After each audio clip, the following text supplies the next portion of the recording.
So అందుకే ఇప్పుడు cancer, lung cancer మీరు చూస్తే కూడా చాలా వరకు స్టేజ్ 3 స్టేజ్ 4 లో మన దగ్గర వస్తారు పేషెంట్. ఇప్పటికీ కూడా ఇన్ని ఫెసిలిటీస్ ఉన్నా కూడా.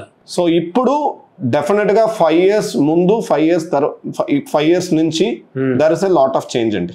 ఇప్పుడు 5 years ముందు let me say 90% lung cancer patient stage 3 stage 4 లో వస్తారు.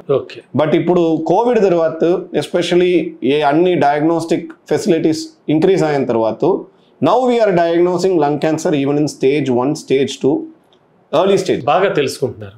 ఇప్పుడు ఆ డయాగ్నోస్ చేయడం దేనికి ఇంపార్టెంట్ అంటే ఇప్పుడు మీ స్టేజ్ 1 లో లంగ్ క్యాన్సర్ డయాగ్నోస్ చేస్తే you can effectively even cure a patient of lung cancer. So మీరు సర్జరీ చేస్తే తర్వాత కావాలంటే మీరు కీమోథెరపీ ఇస్తే అట్లా సరిగా మీరు స్టేజ్ 1 లో డయాగ్నోస్ చేస్తే మొత్తం క్యాన్సర్ కూడా మన క్యూర్ చేయడం కూడా పాసిబిలిటీస్ ఉంది.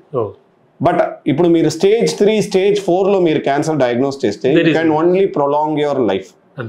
So definitely the cancer is going to come back. So అందుకే మన స్టేజ్ 1 స్టేజ్ 2 లో డయాగ్నోస్ చేయడం చాలా చాలా ఇంపార్టెంట్.